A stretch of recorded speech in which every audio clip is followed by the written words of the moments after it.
Nous sommes sur la route de Misrata, l'un des bastions de la rébellion libyenne. Dans ce pays, 3 ans après la chute de Kadhafi, les routes ne sont toujours pas sûres.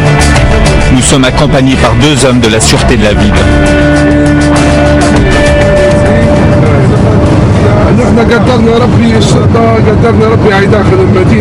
Nous faisons partie des nouveaux policiers de la ville. On reçoit des bénévoles en tout genre. Nous avons des ingénieurs, des instits, des chauffeurs de taxi, tous ces gens qui veulent se joindre à nous. On les forme, ils travaillent à nos côtés. À 10 km de la ville, premier barrage.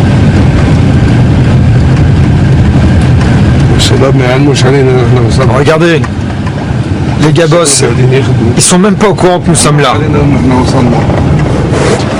En Libye, 3 ans après la fin officielle de la guerre, la situation reste tendue. Les violences se poursuivent et les militants des droits de l'homme sont assassinés. Au port de Benghazi, on filtre les entrées pour sécuriser la ville. Et souvent, ce sont des clandestins africains se dirigeant vers l'Europe qui sont capturés. Et la dernière prise date d'à peine quelques heures. Levez-vous et mettez-vous là. Comment êtes-vous arrivé ici? Qui vous a emmené à Misrata? Dans une voiture. Et tes papiers sont où? Je les ai. Tu as un visa? Non. Comment es-tu entré en Libye? Clandestinement.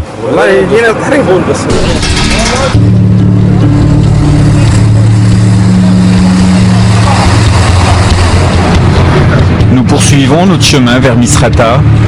Arrivé sur place, première découverte, une police, aux tenues flambant neuves, assure la circulation. Notre accompagnateur n'est pas dupe, les armes circulent, et une police armée d'un simple pistolet ne peut pas tout gérer. Oui, il y a un paquet d'armes ici. Si un policier sort son pistolet, on lui sort un lance-roquette. S'il dégaine une Kalachnikov, on lui met en face un char. Il y a des habitants qui en ont. 1200 hommes, la plupart à peine formés, composent la nouvelle police de Misrata.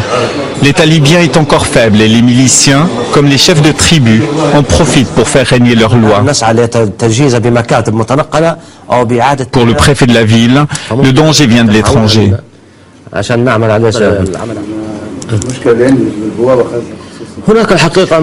En vérité, il y a des gens qui ne veulent pas que la Libye soit stable. Il y a des pays étrangers, mais aussi les Libyens vivant à l'étranger, encore fidèles à l'ancien régime. Et les deux essayent de nous déstabiliser. Mais je ne peux pas être plus précis que ça. Il y a aussi un autre problème que nous devons régler. C'est celui de la propagation des armes dans notre pays, qui est entre les mains d'irresponsables. La Libye est un arsenal à ciel ouvert. D'après l'ONU, 40 millions d'armes circulent librement, soit 6 armes par habitant. Dans ce contexte, et par mesure de sécurité, nous ne sommes pas autorisés à filmer l'extérieur de la brigade des stupéfiants.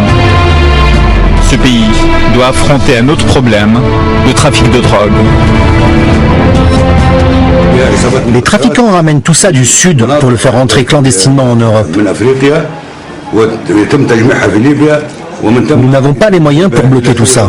Pas de matériel récent. On n'a même pas de chiens renifleurs et du bon matériel. On a besoin d'aide et de formation de l'Europe.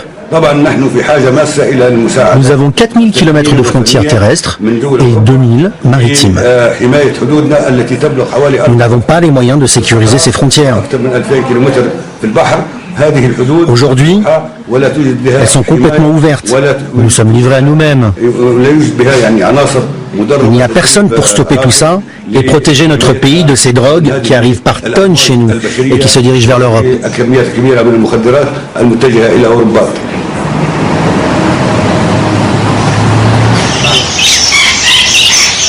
Le soir, l'un des rares magasins ouverts à Misrata est un marchand d'oiseaux. Mais pour moins de $100, On peut y acheter aussi des pistolets, voire des gros calibres.